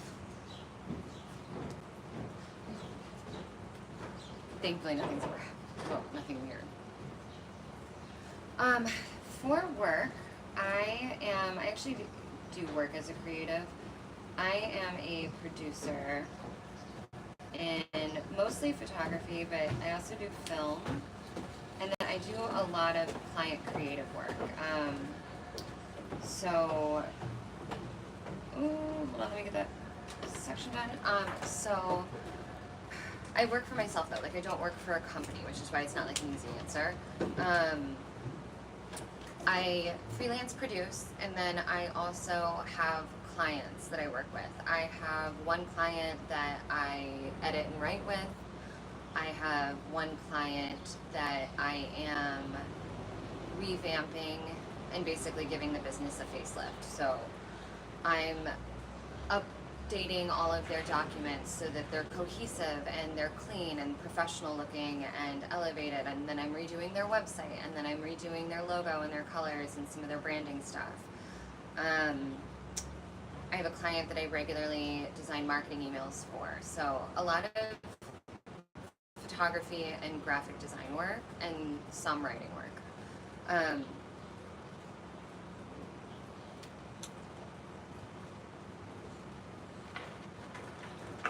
your younger brother's wife does that too. Like, gets the brothers confused. That's funny. I really want YouTube to someday be able to be full-time, and if it's not YouTube necessarily, I want something to do with Logically Free Spirited to eventually become something. But in the meantime, for work, that's why this works so well, is because I get to work from wherever I want to, and because I work from home, unless I'm on a photo shoot or a film shoot. Like, if I'm on set, then I'm on set, but if I'm not on set, then I can work remotely from anywhere, and I can do my own schedule as long as I meet my deadlines. So it's conducive to me trying to take this channel seriously. I haven't had as much time as I would like to like really just hunker down and get stuff done to do that, but I take any time I have to try and grow the channel and do that. I actually stopped doing film. I do mostly commercials. I hate doing movies. I hate doing movies. I don't even like doing TV shows. I'll do specials sometimes, like if it's like a 3-4 episode special, or if it's like a live taping special that's a couple episodes. But I don't do movies. And I actually try not to do film if I can help it at all. I try to stick to photography because photography pays better. Film pays the same or worse than photography, and it's exponentially longer hours. Maybe it's someday if I'm lucky, HB. Yeah, so I try to stay away from film. I'm trying to think of the last even film project I worked on. I don't know, Wendy's commercial. It's not out. I did an amazing, one of the projects I was most proud of that I'm so mad at is a really incredible Adidas Olympic spot that I did when the Olympics got postponed over the pandemic, so it never aired, and I was so bummed because that was such a beautiful piece. But, yeah, so producer, creative director, definitely some graphic design, a lot of like art consulting, a lot of design consulting, but like graphic design, image design consulting, not like interior design. Although I love that stuff, not my realm. Does that answer your question? But the goal is that someday I'm able to do everything on my own and not have to take too many clients, and can actually like devote my time to researching the topics that I like to talk about and creating content. Like, I was thinking about it yesterday because I didn't get on yesterday because I wasn't feeling well. I just woke up not feeling well at all, and it had me thinking throughout the day that the channel is about science and spirituality, but part of spirituality to me includes wellness, like total wellness. And so I know that at some point one of the topics that I'm going to want to talk about is about the parasympathetic nervous system and about things like the vagus nerve and the ways in which, you know, that stuff happens and affects our mentality and our health. And I don't know, it feels relative to me.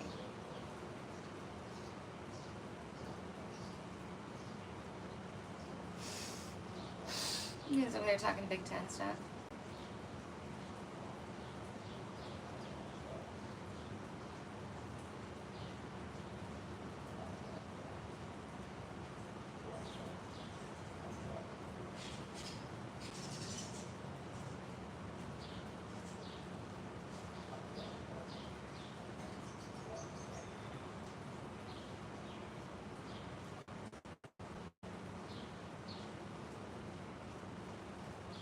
Oh, I do a lot of, I totally forgot.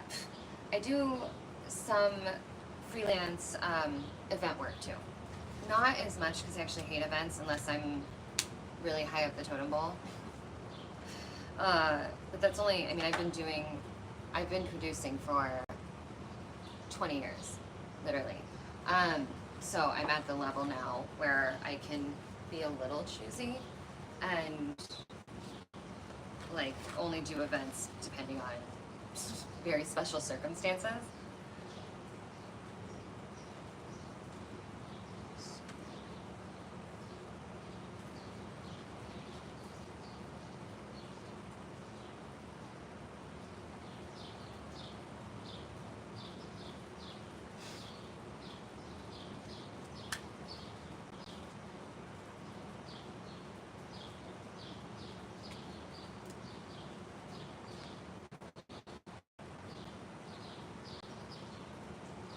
Brad, what do you actually do for work?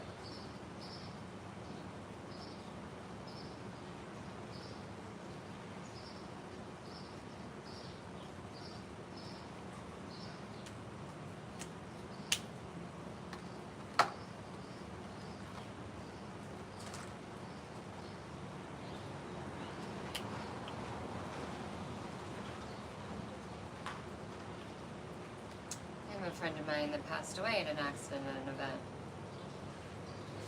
I'm really sorry that your friend had their accident. I hope that they're okay.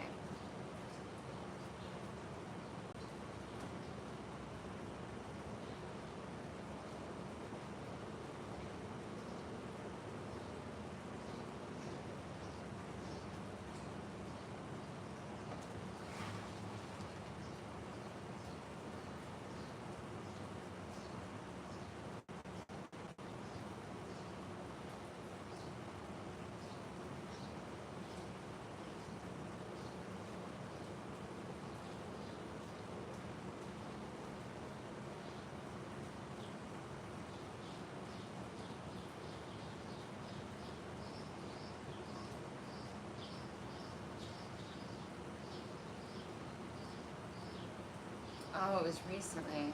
Oh, I'm so sorry. I'm glad they're okay. Years ago, we had a friend that passed away at an accident at an event, and it was very, very tragic. I mean, accidents happen everywhere, but still, I understand, and I'm still sorry for your friend. I hope they have a speedy healing.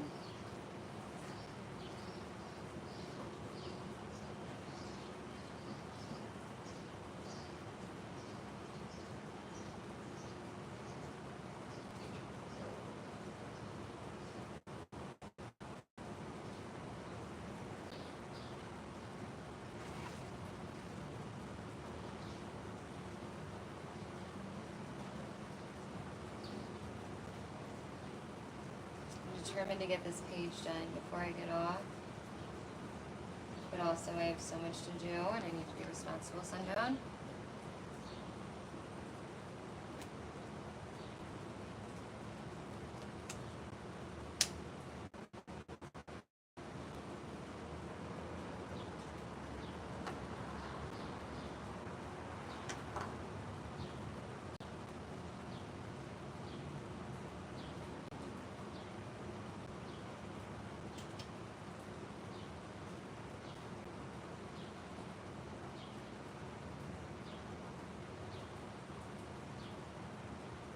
Oh, damn. I see. That's the other thing that sucks about events is that like the event has to go on.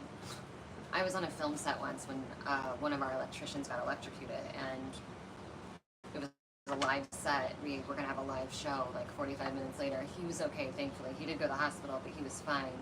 But it's like one of those things. Something crazy can happen, and you still have to go. Like it doesn't stop. It's just wild to experience, truly.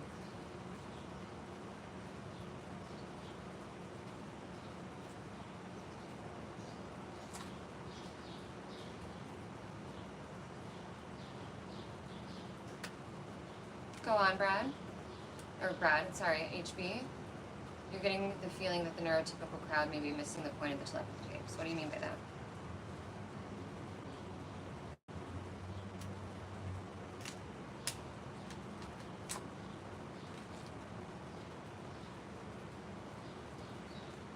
I really need to do like a sample coloring page because I don't know what color any of these markers are.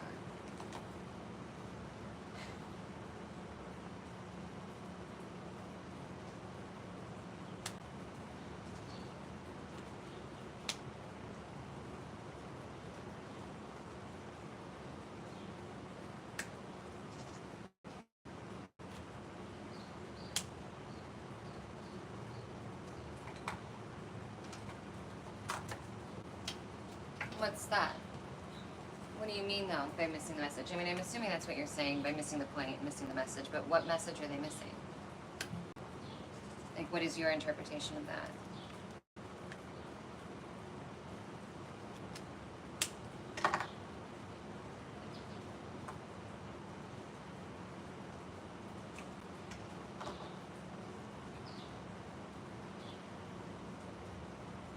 Yeah. I'm curious as to what you mean. I'm gonna go with this one.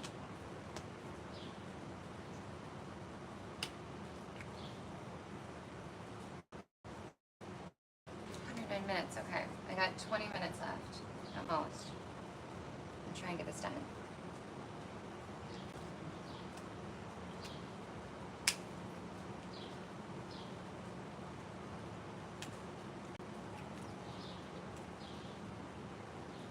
$9.56 for you?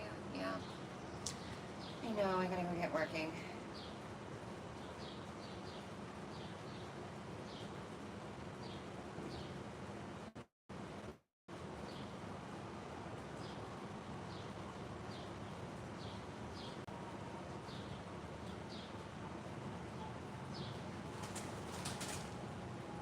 Hello.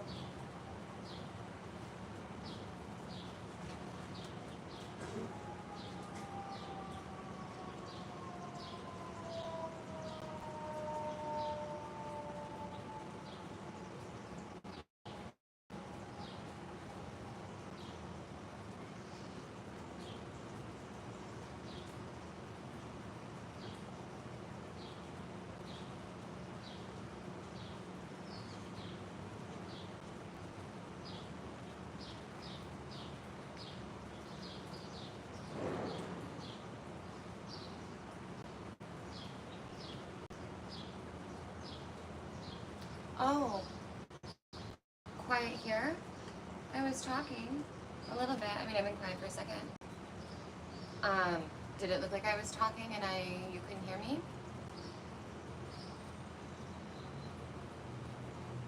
Yeah, HB, what message do you feel that we're missing, or that neurotypicals are missing? I'm curious. I mean, not, you very well may be right. I'm curious to know what you think is happening.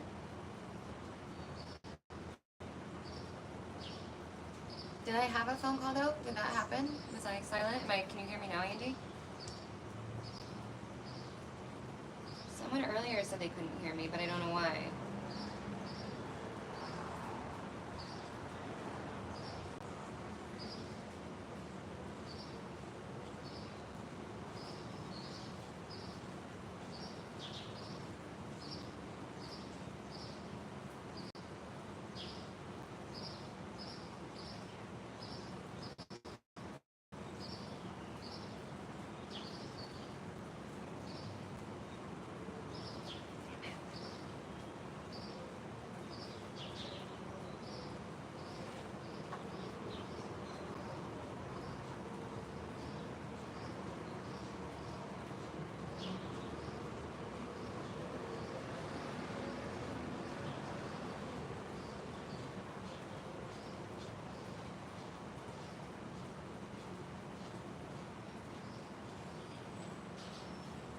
Not figured out how to get around some of these shapes without streaking. So you can't move fast enough working with alcohol. It just dries so fast.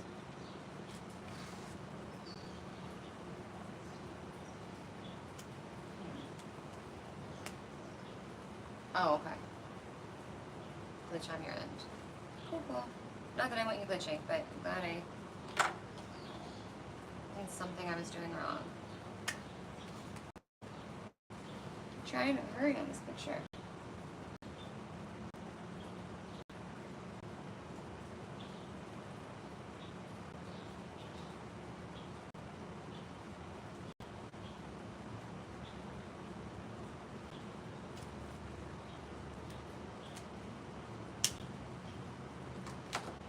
Does anybody have any big plans for the rest of the day?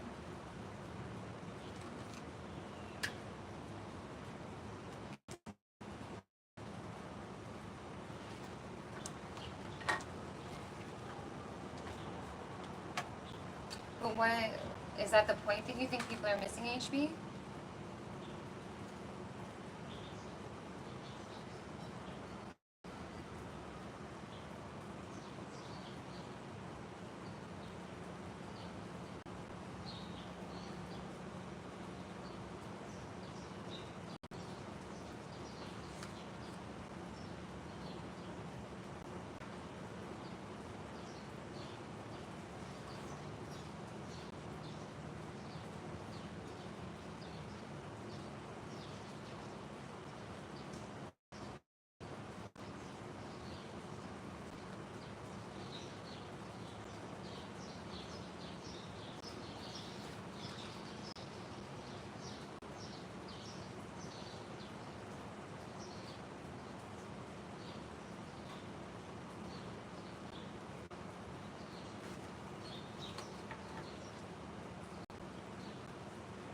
prompt is, it was a bad time to sneeze. You know what's funny? I don't know why I've always done this, but when I was a kid, and honestly as an adult, when, I think I did it because I was bored when I was working in corporate, but if I had an itch, like a scratch on my arm or a sneeze, I would do everything I could not to itch it. And I don't know why I would always do this. I don't really do it anymore. And my girlfriend would always make so much fun of me, and I'd be like, listen, one of these days, if I were to ever get in a situation where I needed to hide, or I, you know, needed to be really quiet and still, I wanted to have the strength to not itch a scratch. And she always laughed at me, and then like 2 years later, I got poison ivy, and I was able to not itch, or not scratch the itch. And I swear it was because of my mental training I did on myself. So, bad time to sneeze. What would be a bad time to sneeze for a fun writing prompt? Let me think for a second.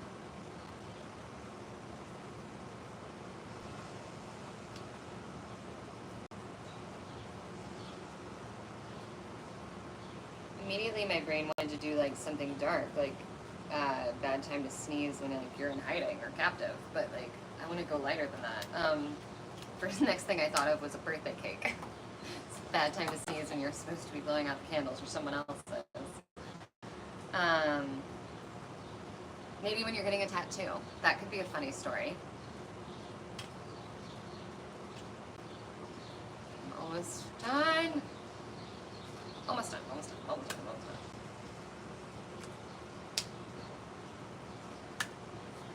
Oh, it's gonna be...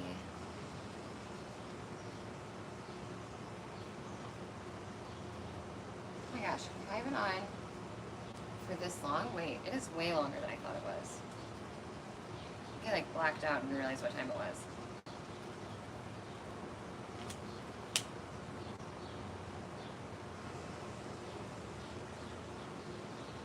Alright.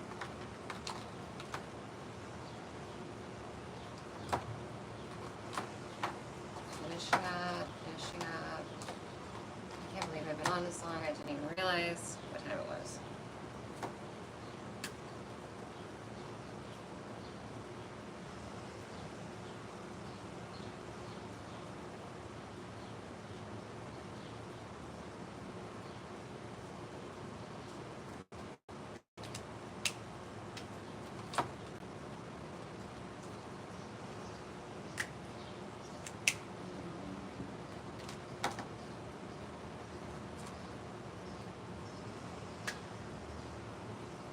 I love hiccups. Is that not funny?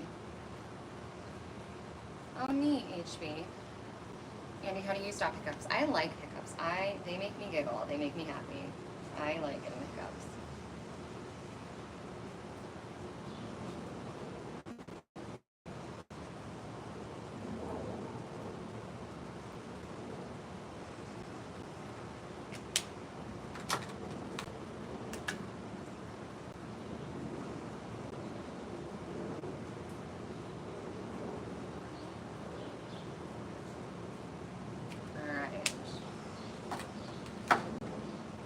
Little round here, and then sans highlight. That was a bad time to sneeze. Alright, let's see here.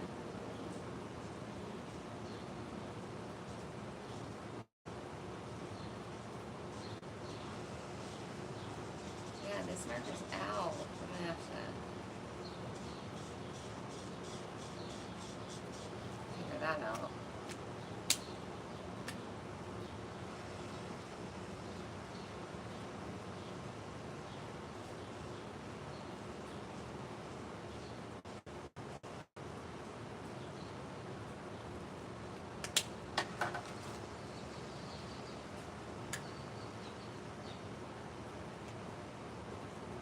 I love that HB has Bambi mornings.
spiders. Brad, you'd be a whale. I'd probably be a bird. What would you be? Geo?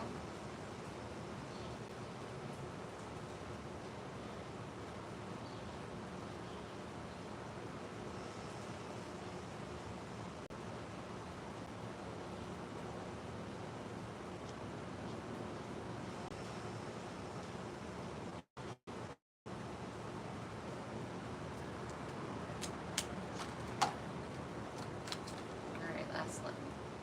A whale, 100% best animal. Alright guys, this is it. Getting off in like T minus 60 seconds.